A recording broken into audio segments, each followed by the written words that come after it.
Paralyzed for 8 months, I had become a living corpse, utterly dependent on others. That night, my finger finally twitched. I believed a glimmer of light had pierced the endless darkness until I overheard the man beside my pillow conspiring with the caregiver.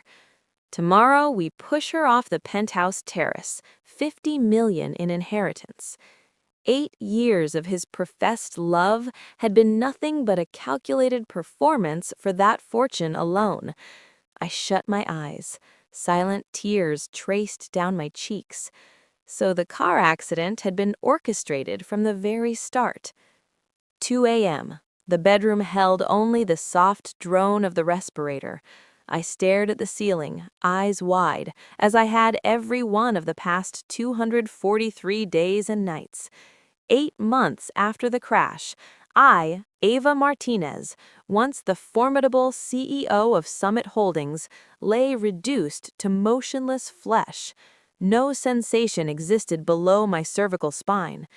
Ryan Miller shifted beside me, draping an arm across my shoulder. That gesture had once warmed my heart. Now it only choked me. I longed to shove him away, yet my fingers refused even a millimeter of movement. Then a sharp, needle-like sting pierced my right index finger. Genuine pain, however faint. I held my breath and willed the finger to stir. Miraculously, the tip obeyed. For the first time in 8 months, my body signaled it was still alive. My pulse thundered. I forced my breathing to remain even, unwilling to rouse Ryan. I wanted to surprise him, to share the news that hope had finally arrived. We had survived the worst. Brighter days awaited. "We'll do it tomorrow night." A low male voice drifted from beyond the door. Ryan's voice. I froze. Wasn't he lying here? In the dim glow of city lights seeping through the window, I saw only a bolster pillow where he should have been. "Ryan, honey, do we really have to?" A woman's voice quivered, the caregiver, Chloe Davis. "What if we're caught?" "What are you afraid of? She's been a vegetable for 8 months. Even the doctors say there's no hope." Ryan's tone was icy, unrecognizable. "Tomorrow night, I'll wheel her onto the terrace for fresh air. You'll be right beside her, accidentally release the chair. It rolls straight over the edge. Not even God could save her." "But you want to remain a home health aide forever?" he sneered. "Once she's gone, the 50 million inheritance is mine, plus 5 million from the insurance. Then I'll marry you. We'll disappear to the Caymans and live lavishly." Chloe's voice brightened at once. "Really? You'll really marry me?" "Silly girl, I've been sleeping with you for over a year. Would I lie?" Over a year? My mind blanked. The accident happened in March last year. Barely a month into my paralysis, he had already taken her to bed. "And the crash?" Chloe asked, warily. "Don't worry, I paid off the mechanic. No one will ever prove the brakes were sabotaged," Ryan replied smugly.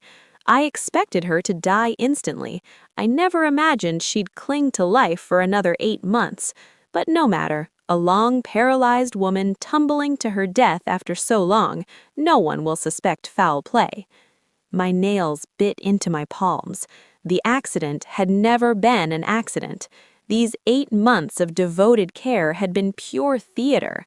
The man who slept beside me wanted me dead more than anyone.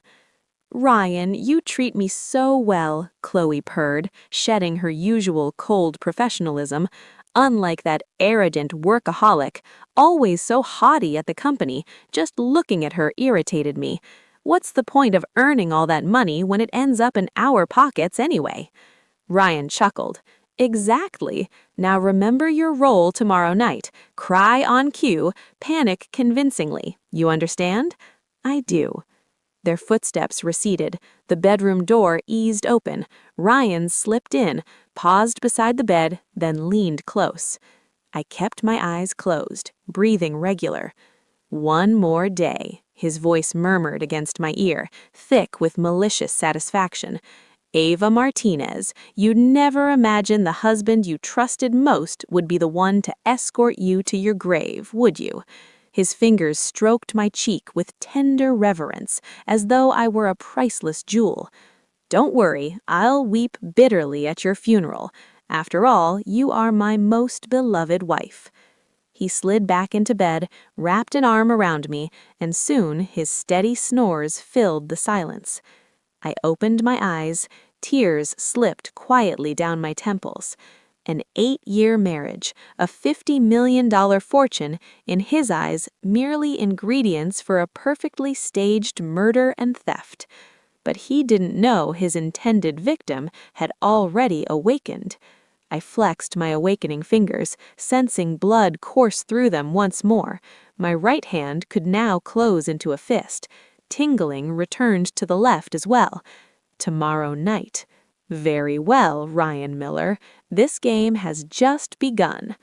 The darkness outside was dense as ink. I gazed at the ceiling, mind racing, plotting my retaliation. 8 months of helplessness taught me one brutal truth. In a desperate struggle, you either perish or you ensure the one who wants you dead perishes first. And I, Ava Martinez, had never been one to wait passively for death. Morning sunlight slipped through the curtains. Ryan woke punctually and pressed a kiss to my forehead. Ava, the weather is perfect today. Shall I take you to the terrace this evening to watch the sunset? His voice was warm, solicitous, eyes brimming with apparent concern. Had I not overheard last night's conversation, I would have believed every word. I kept my gaze blank, unresponsive. Though sensation was returning, progress was agonizingly slow, for now only my hands could move, barely. The rest of my body remained numb. Chloe, This was the moment. Summoning every fragment of strength, I let my index finger give the faintest twitch against his palm. David's body stiffened for a heartbeat, yet he swiftly regained composure, his voice remaining soft and steady. The doctor says your condition is showing improvement. You must keep believing.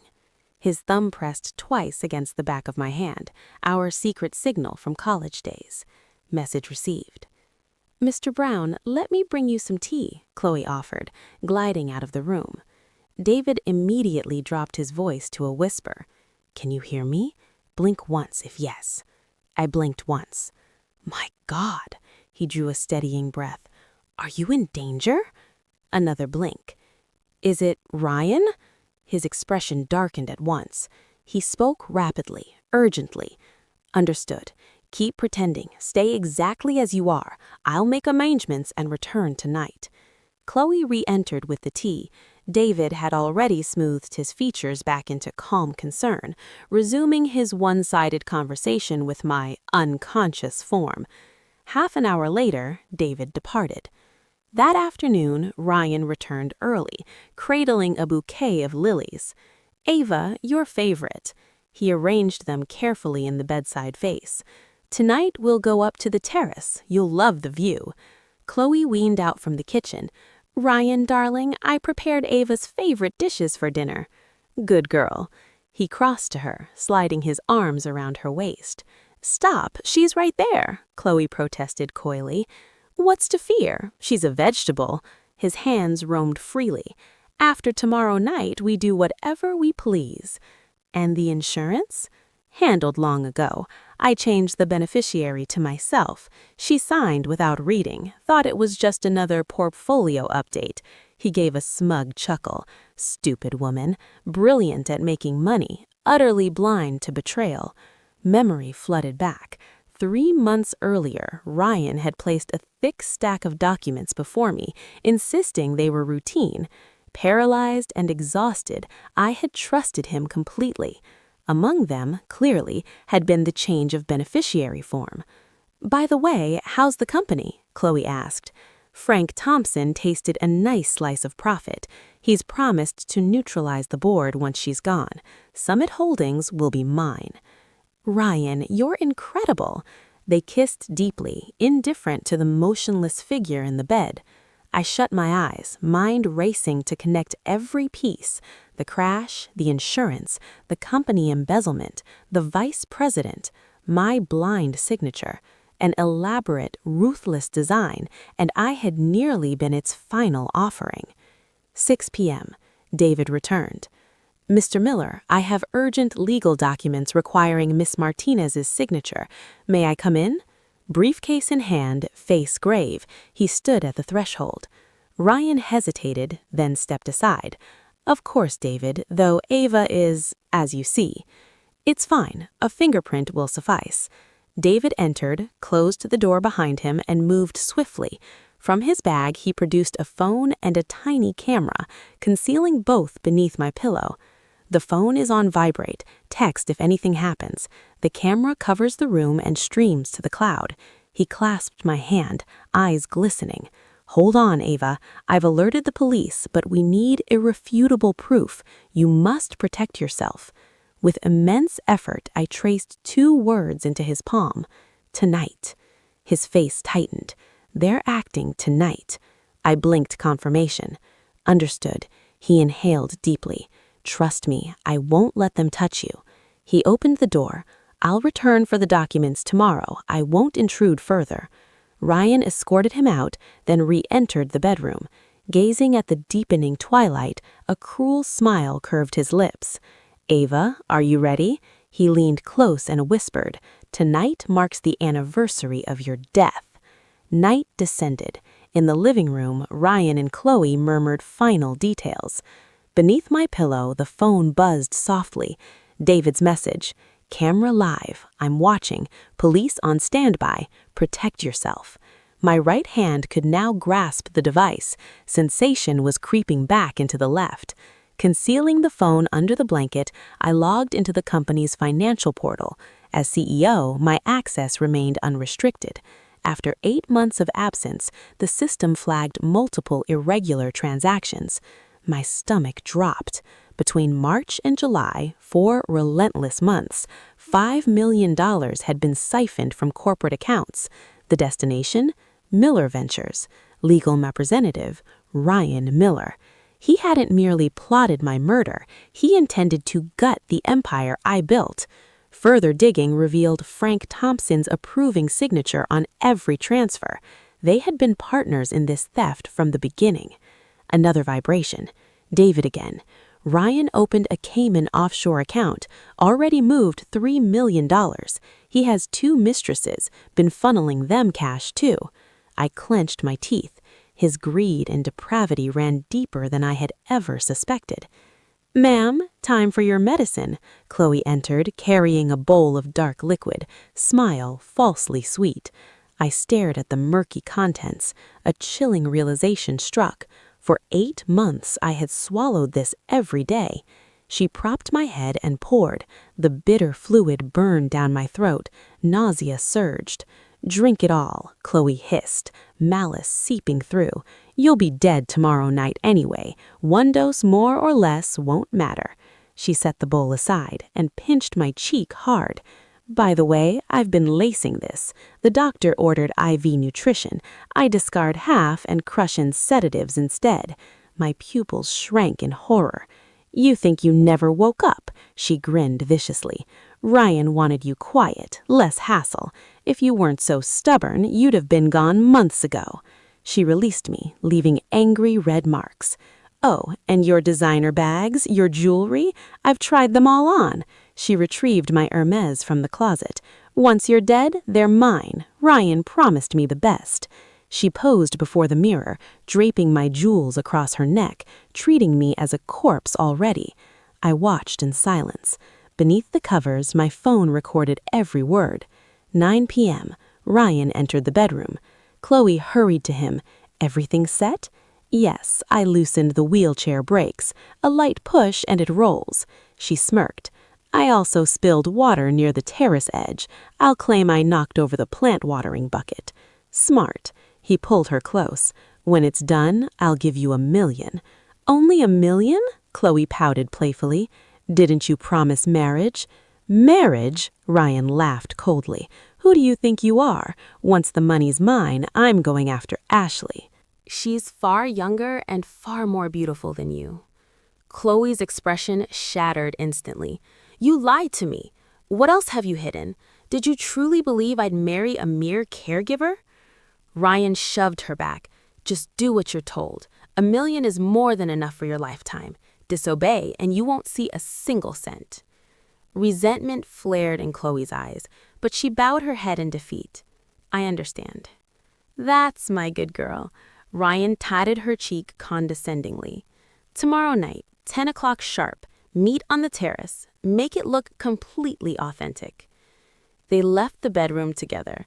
I heard Chloe's stifled sobs and Ryan's sharp, impatient rebukes echoing down the hall.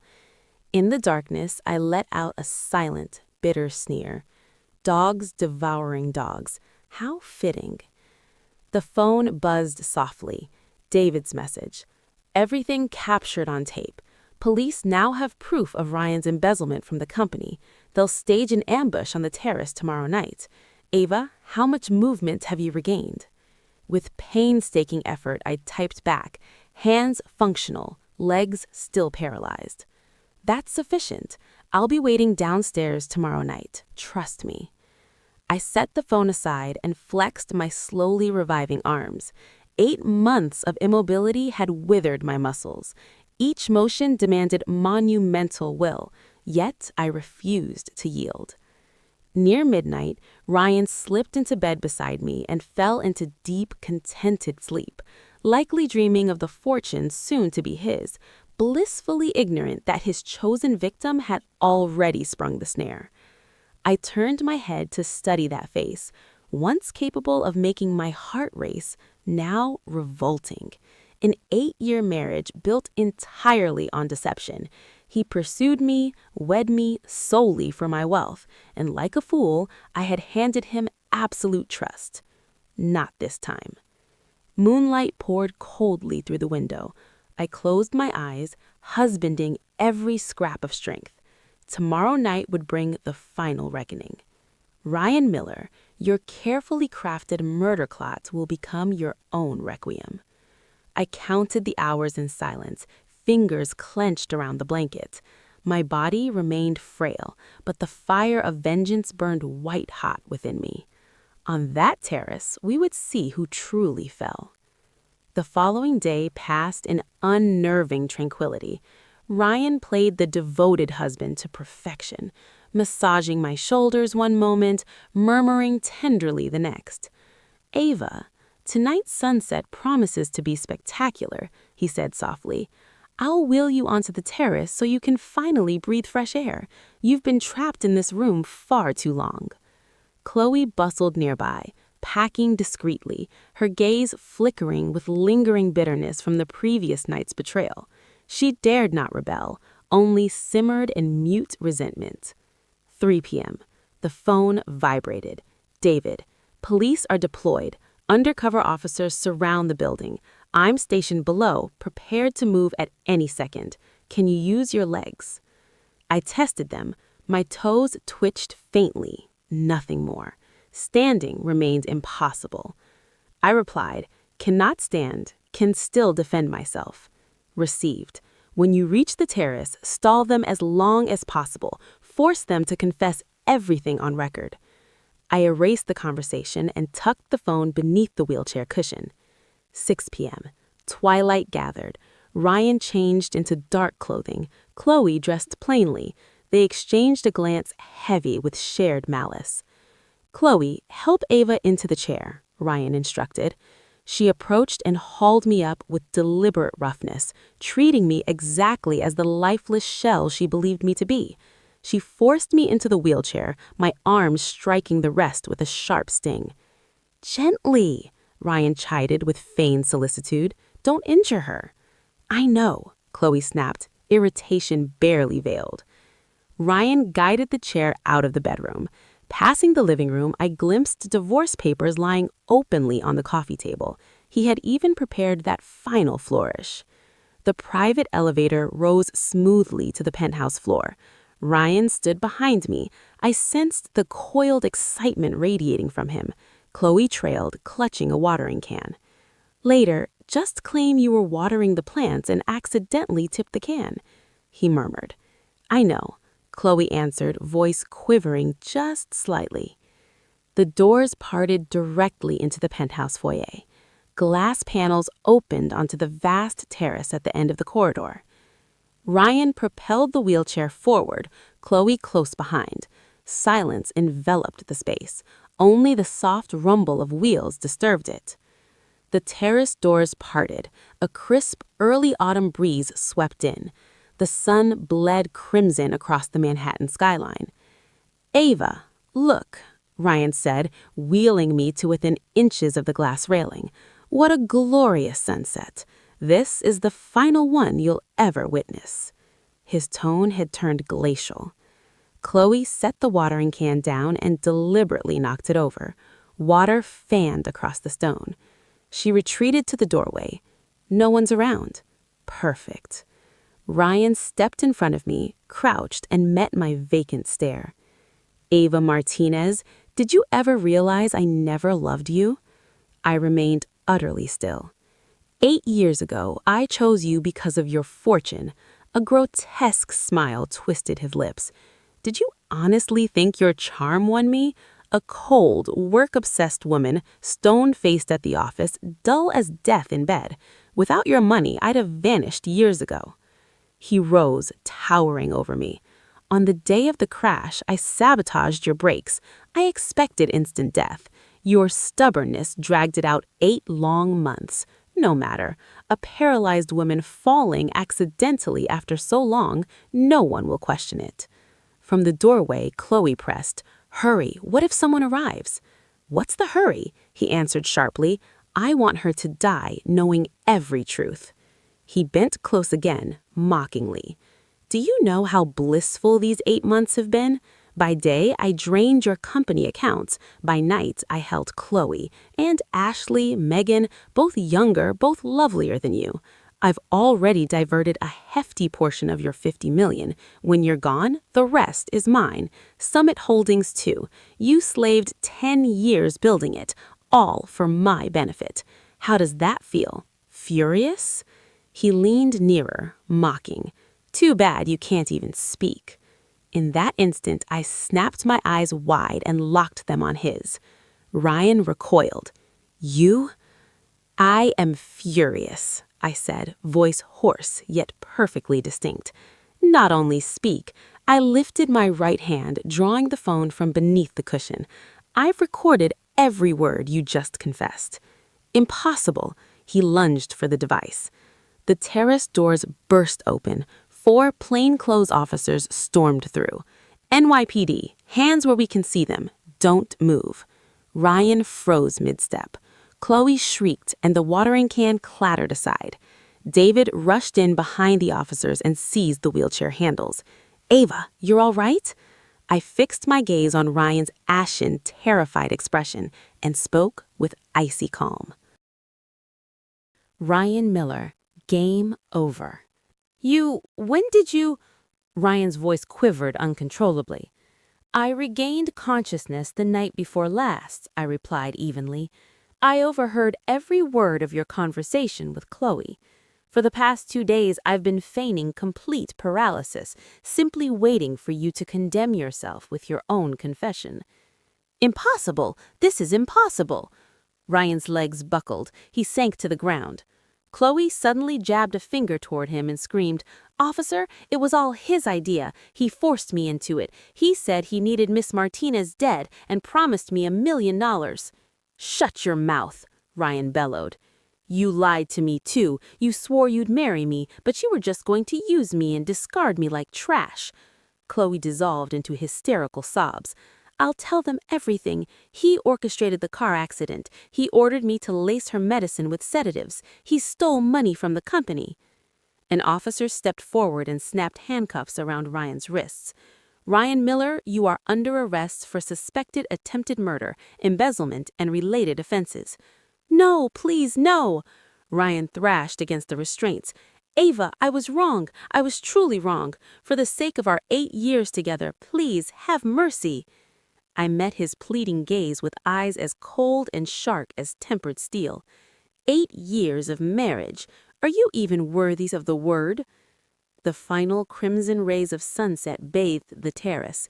Ryan was dragged away by the officers. Chloe was taken into custody beside him. David dropped to one knee before my wheelchair, tears tracing silent paths down his cheeks. You terrified me. I told you, I said, taking his hand and offering a faint, weary smile. I would not lose. This battle, I had won. The wail of sirens receded into the gathering night.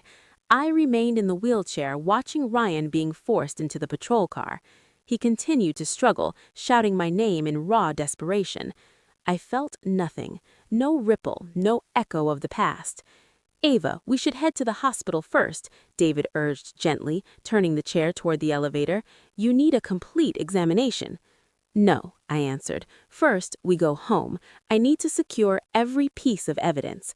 Back in the penthouse, David assisted me onto the sofa. My legs remained feeble, but my arms had reclaimed their power. Help me open the safe in the study. I recited the combination. He complied. Inside, documents stood in meticulous order. Take the folder at the very bottom. David retrieved it. What is this? The prenuptial agreement. I opened the file to reveal the notarized contract Ryan had signed before our wedding. It stipulated that in the event of infidelity or any act detrimental to my interests, he would exit the marriage with 0 assets and owe me $10 million in compensation. David drew a sharp breath. You anticipated him all along. Not him specifically. Everyone. In business, I've witnessed too many empires crumble because of reckless marriages, so before I ever said I do, I prepared for the worst. But 8 years? I thought you two were happy. I believed the same. A bitter smile touched my lips. Now it's clear he was performing from the first day. I reached deeper and withdrew another document, the equity agreement. It confirmed every share of Summit Holdings remained solely in my name. Ryan held nothing. And this, I produced an insurance policy. Life insurance I purchased 3 years ago. The beneficiary has always been my mother. The change of beneficiary form he tricked me into signing carries no legal weight. It requires in-person verification at the insurance office. His forgery is worthless. David stared, astonished. You thought of everything. The marketplace is a battlefield. One survives only by keeping several moves ahead. I collected the papers. Now he will pay in full. David opened his laptop and pulled up a folder. This is what I uncovered over the last 2 days. Ryan established 3 offshore accounts and diverted $3.5 million. He was financially supporting 4 other women, $5,000 monthly to each. He also conspired with Frank Thompson to siphon $5 million from corporate accounts. Portions went to his offshore holdings, the rest to Frank. I studied the transaction logs on the screen, every entry stark and undeniable. And Frank? Already in custody, David replied. He's cooperating fully, likely implicating everyone involved. Good. I eased back against the cushions. Tomorrow, I return to the office for a board meeting. Your condition? I must go, I cut in firmly. The company cannot descend into disorder. Everyone needs to see that I am alive, alert, and very much in command. David paused, then nodded. I'll accompany you. The following morning, David wheeled me into the Summit Holdings headquarters in Midtown Manhattan. The receptionist rose in shock. Miss Martinez, notify all board members emergency meeting at 10 o'clock, I instructed calmly. Word raced through the building like wildfire. In the elevator, every employee I passed stared in stunned disbelief. Miss Martinez is back, but she was paralyzed. I heard Mr. Miller was arrested. The murmurs trailed behind me. I ignored them. In the boardroom, the 7 directors stood as one when I entered.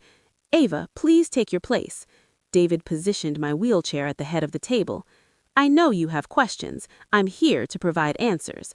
I gave a concise account of recent events. Silence gripped the room. Ryan Miller and Frank Thompson colluded to embezzle $5 million from the company. Both are now in police custody. I turned to the chief financial officer. Mr. Davis, freeze all suspect accounts immediately and initiate recovery procedures. Yes, Miss Martinez, he responded without hesitation. Furthermore, effective today, all financial approvals require dual signatures, mine and David Brown's. Any expenditure exceeding $100 demands a full board vote. Understood. I swept my gaze across the table. Gentlemen, you have stood with me for many years. I trust you, yet this betrayal has underscored a vital truth. Trust must rest upon systems, not individuals. Beginning now, we will completely overhaul the company's governance. Ava is absolutely right, one director declared, rising. We stand with you. We all do, the others echoed. The meeting stretched 2 hours, restructuring every layer of operations. When it concluded, the directors exhaled in collective relief. Ava, please rest, Mr. Davis urged. Leave the details to us. Thank you. Back in my office, David helped me transfer to the executive chair. Settling into that familiar seat, I finally felt the reins of my life returning to my grasp. Ava, police update. David checked his phone. Chloe has confessed fully. She claims Ryan laced your medicine with sedatives for 7 consecutive months. The doctor says your robust constitution spared you some permanent harm. They've also verified the car sabotage. Ryan paid a mechanic to tamper with the brakes. The mechanic is in custody and has admitted Ryan gave him $10,000. I closed my eyes and drew a long, steady breath. So every day of agony these 8 months traced back to him. His charges are severe, David continued. Attempted murder, embezzlement, insurance fraud. The district attorney estimates a minimum of 15 years. Too lenient, I said, opening my eyes. I want him to spend the rest of his life behind bars.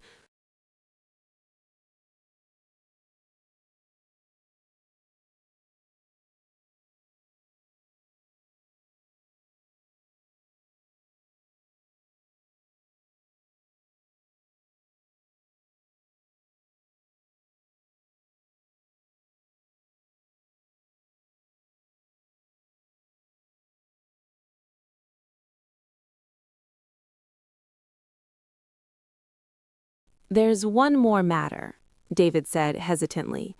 Ryan's parents are downstairs. They're asking to see you. I gave a cold smile. Send them up.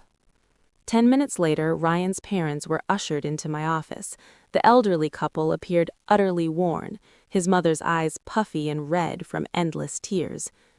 Ava, please, let Ryan go. The moment she entered, his mother dropped to her knees. Ma'am, please stand, I said, my expression unmoved. No, I won't, she sobbed. Ryan was only momentarily confused. But he remains your husband. For the sake of your 8 years together, forgive him just this once. 8 years of marriage? My voice turned to ice. When he plotted to murder me, did he spare a thought for those 8 years? When he stole from my company, did those 8 years cross his mind? He was just confused for a moment. Enough. I cut her off sharply. Ryan stands accused of attempted murder. His release is not mine to grant. The law will deliver the sentence he has earned. Ava, we beg you. His father sank to his knees beside her. He's our only son. I regarded the 2 frail figures without a trace of softening. When your son planned to kill me, did either of you ever consider that I too am my mother's only daughter? The words silenced them completely. Please leave, I said, and do not return.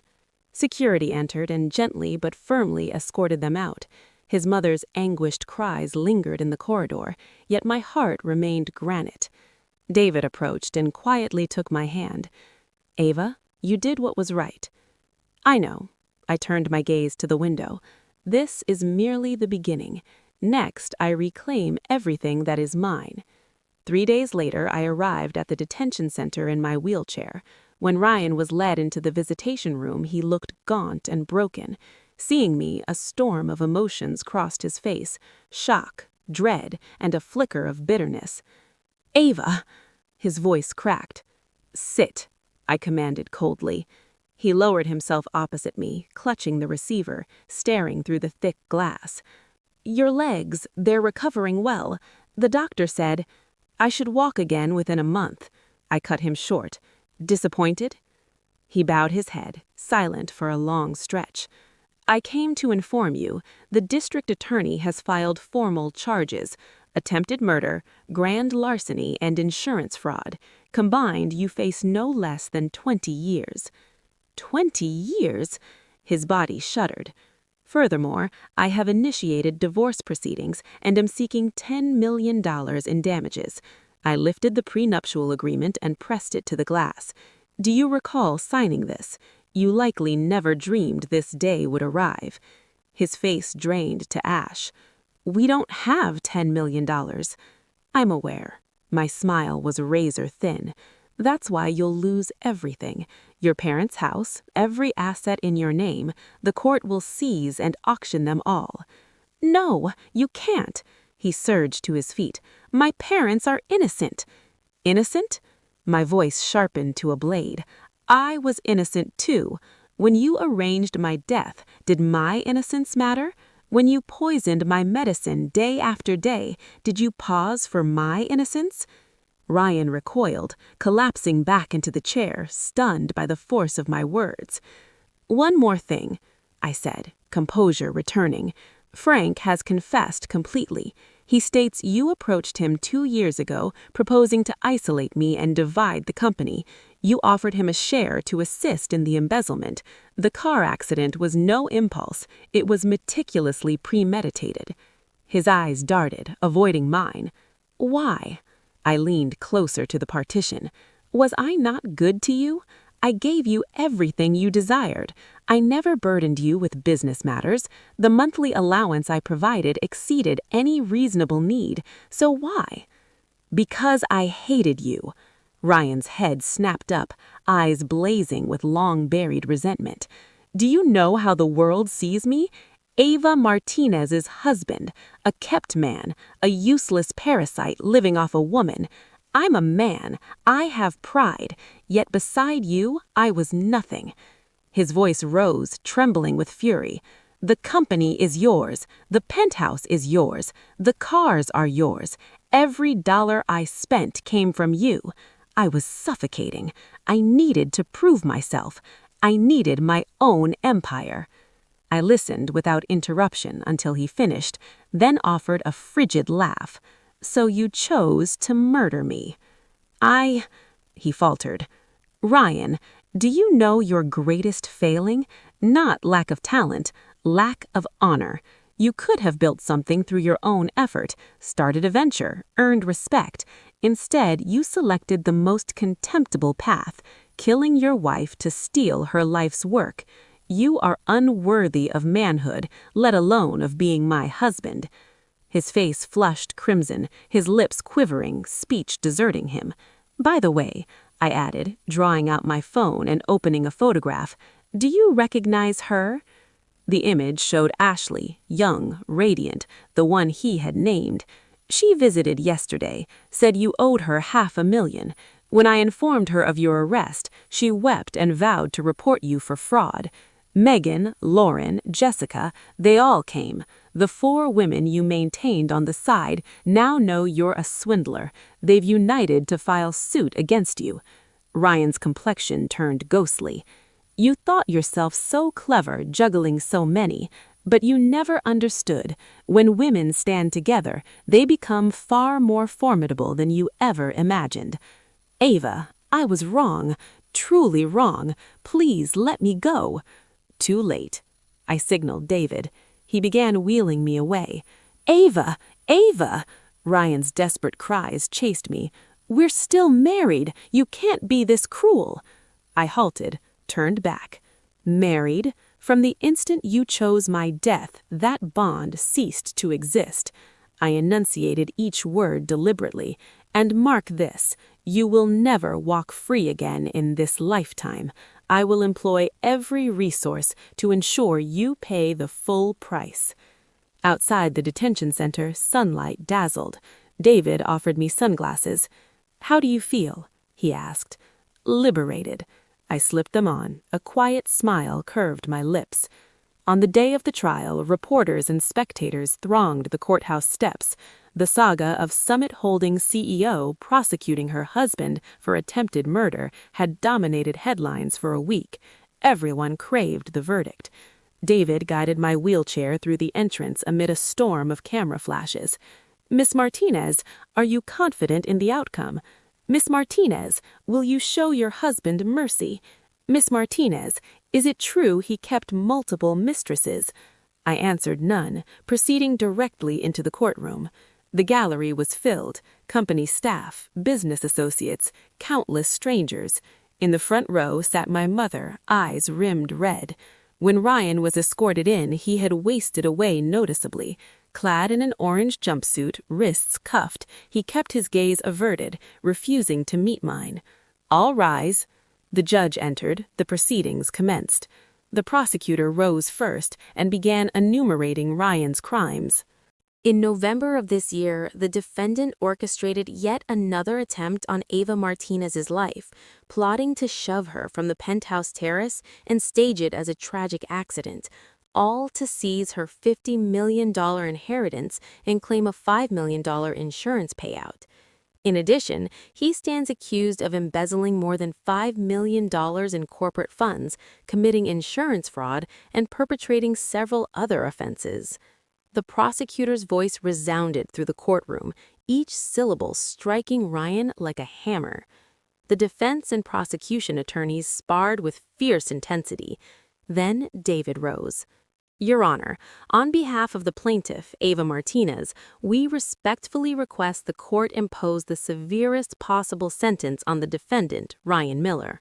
He enumerated the aggravating factors, the protracted nature of the crimes, the exceptionally cruel methods employed, the defendant's insatiable greed for both life and fortune, and his utter absence of remorse.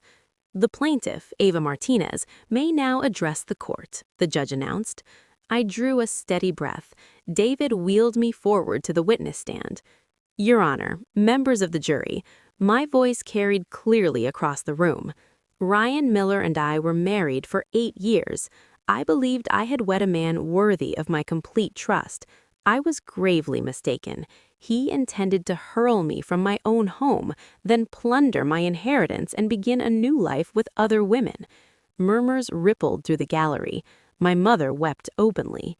Had I not regained consciousness by chance, had I not overheard their conspiracy, I fixed my gaze on Ryan, I would be dead today. "Your Honor," I continued, "I am not a vengeful person, yet for a man who repeatedly sought my death, forgiveness is impossible. I ask the court to impose the maximum penalty so that he may fully answer for his crimes." Silence blanketed the courtroom when I finished. Ryan stood. I'm sorry, Ava. I admit I committed terrible wrongs, but I never truly intended to kill you. It was only a moment of madness." "A moment of madness?" I gave a cold laugh. "You schemed for 2 full years, and you dare call it momentary foolishness?" "Ava, I genuinely regret everything." He dropped to his knees. "Please forgive me, for the sake of our 8 years together." "Enough." The judge struck the gavel. "The defendant will be seated." Witnesses followed one by one. Chloe Davis, the mechanic, Frank Thompson.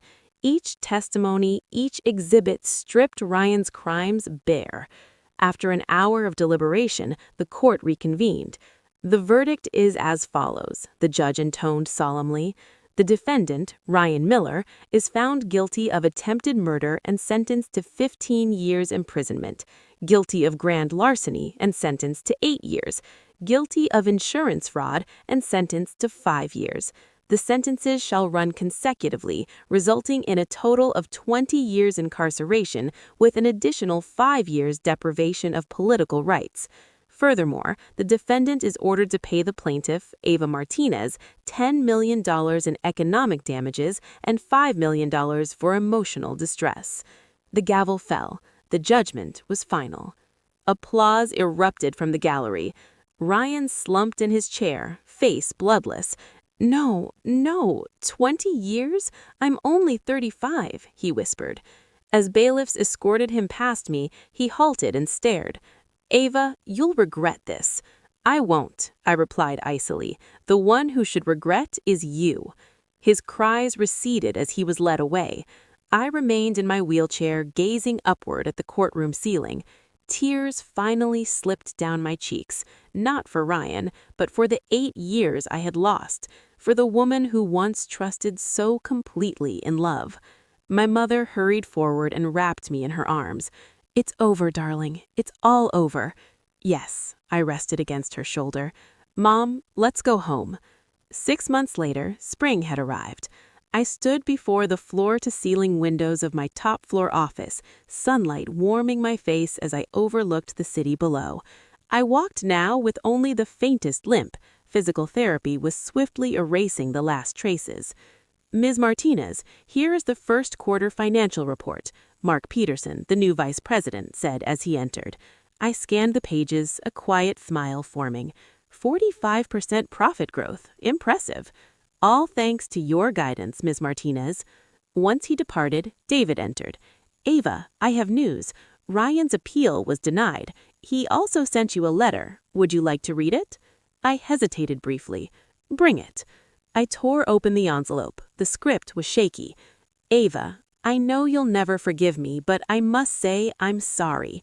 Every day these past 6 months, I've regretted what I did. I will reform in prison. In 20 years, if I'm still alive, I'll go to your grave and kneel to apologize.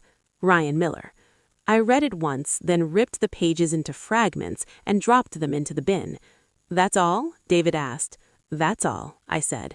His apology holds no meaning for me. A week later, I met with Ethan Hayes, a prospective investor, 38, impeccably dressed, composed. Ms. Martinez, I admire you deeply, not only your business talent, but your extraordinary resilience. If you'll allow it, I'd like to invest, not to dominate, but to partner. I believe we could accomplish remarkable things together. I studied him thoughtfully. I'll consider your proposal. You'll have my decision in 3 days. After he left, David returned. Your thoughts? I think he seems genuine, I replied, but I'll conduct further due diligence. Do you find him attractive? David teased. Don't be absurd, I rolled my eyes. Right now, my focus is entirely on my career. Fair enough, David raised his hands in surrender. Still, Ava, you deserve personal happiness too. I'm already happy, I said firmly. I have my company, my friends, my mother. What more do I need? No buts, I added before he could protest. After everything, David, I no longer believe in romantic love. I believe only in myself. Sunlight flooded the room. I rose and walked to the window, gazing at the sprawling city. A year ago, I had lain motionless in bed, convinced my life was finished. Now I stood taller and stronger than ever.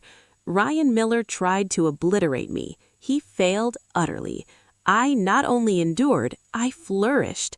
That is the truest form of revenge. I lifted my phone and glanced at the wallpaper, a photo of my mother and I in Central Park last weekend, both of us beaming. I set it down and returned to my desk. A fresh project proposal waited there. I picked it up and began to read with renewed focus. Life stretches long ahead, and so much remains to be done. I will never pause. I will keep advancing, because only through constant forward motion can I truly command my own fate. Ava Martinez, you've got this. Outside, the spring breeze carried the scent of new beginnings.